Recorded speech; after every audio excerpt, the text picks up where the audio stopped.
Porpla. I'm Op. I'm Reen. And I'm Patricia. And now we are at Rebel Art Space in Soy Sukhumvit 67. The exhibition is called 19 Black Edition and it's by Phongsakorn Saiyavath. The exhibition runs from the 27th of March to the 31st of May, and Phongsakorn Saiyavath takes photos that are both portraits and landscapes that are inspired by nature. So let's talk a little bit about the source of this exhibition. The artist was inspired by the moment that he looked at the nature and realized everything has its own part. That's why he thinks that humans try to become the controllers and try to break the law of nature without knowing that one day everything will come back to its own form. That's when he noticed and he realized how insatiable the humankind is. And this is the source of this exhibition. So now let's go and check what is it inside. Yay!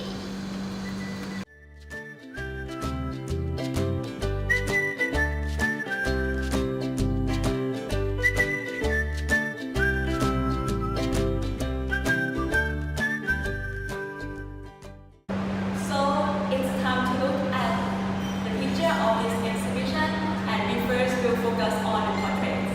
Let's look at the first portraits. This picture is called Look at My Life. First thing that we can notice from this portrait is his gaze that look out into somewhere else outside the picture. What I see is the look of contemplating and the sense that there is the story behind this frame. His posture looks similar to David by Michelangelo in early Renaissance. As you can see, their faces are turning into the same direction with the tense eyebrows showing contemplating moments and maybe a little bit apprehension for the future. Another thing that we can't overlook in this image is how the fisherman outstands from the background, even though, unlike the first image, it is not all black and still be visible. This can compare back to early Christian period, where the focus, mostly divine figures, is on the center of the picture, and the background is very simple, with only plain color and not many construct behind focus point. We can see the example in the mosaic piece, The Miracle of the Loaf and Fish. You can notice the technique of minimal background and center position, which make the Christ become dominant in this artwork, the same as the fisherman is the main point of this photo. This technique employs the advantage of modern camera that can blur out the background and make the focus points look clearer. However, the blur background like this can be seen in ancient paintings as well. For example, in the painting called Mona Lisa by Da Vinci from Renaissance period, or the Vincent van Gogh self-portrait from Impressionism. Okay, and the second photograph that we found interesting is the portrait called Old Seafood.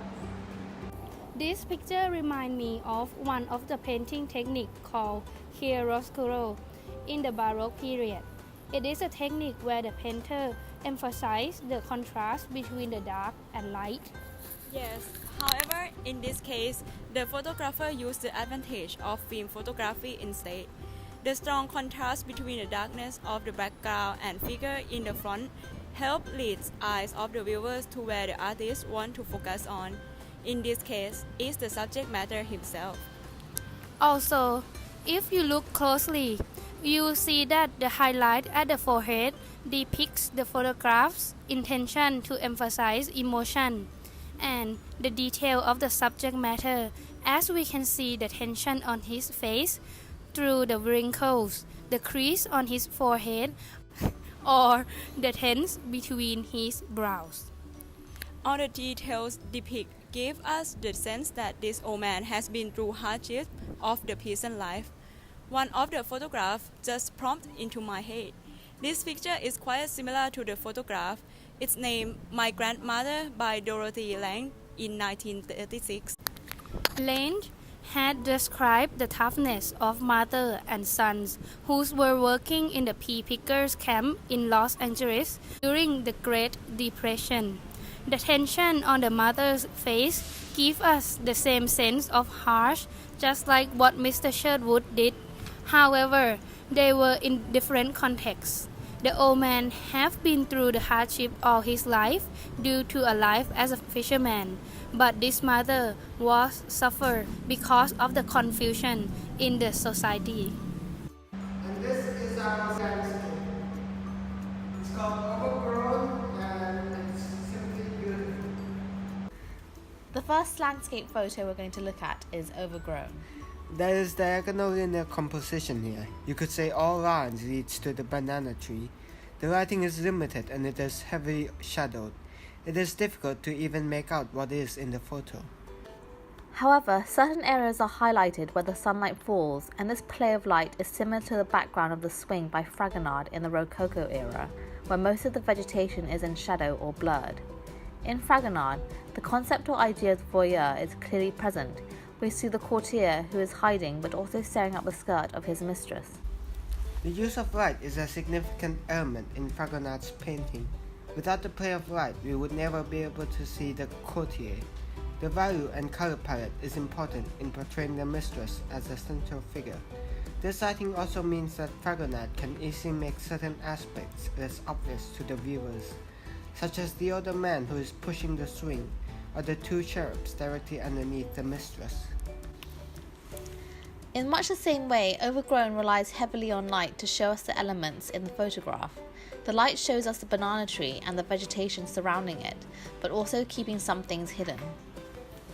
There is no central figure or object that is the focus of the piece. Rather, it reminds you of La Montagne Saint-Victor by Cézanne, where the entire landscape is the painter's focus. It could be said the eye is drawn to the banana tree due to the composition, but there is nothing particularly significant in the tree to be able to call it the focus of the photo. Just as the mountain in La Montagne Saint-Victor is an important part of the painting, but not the main part of the piece. Cézanne's painting is much more two-dimensional in its portrayal of its scene in comparison to Overgrown, which feels much more three-dimensional and has more depth. The photo has layers with a front section, a middle and a back. However, La Montagne Saint-Victor is much more about the tree in front and the rest of the landscape in the back. This one is called Forest Reflection. The second landscape photo we're going to look at is Forest Reflection. This photograph shows a lot of details that have to be studied further. For example, the way in which the trees open up at the canopy in a circular manner, allowing light to shine in. This lighting is very similar to Italian Renaissance painter Botticelli's Primavera, where Venus's halo is not directly painted but clearly shown through the unobstructed views of the background, where there are two quarter circles forming a halo. Therefore, her halo is natural. It is the lighting that is interesting in both the photograph and in Botticelli's work, in that it's the absence of something which draws attention to it, rather than the physical presence of something else. In Forest Reflection, we can see the two trees that intertwine together, which makes it akin to the centerpiece, much like Venus in Botticelli. There are geometric shapes in the photo, with the circle of the halo and the diagonal composition, which reminds you of Kandinsky's paintings. Though for Kandinsky, this reflected the sound of music, whereas here the shapes do not reflect the rhythm of music, but rather it emphasizes the stillness of the photo and the subject matter.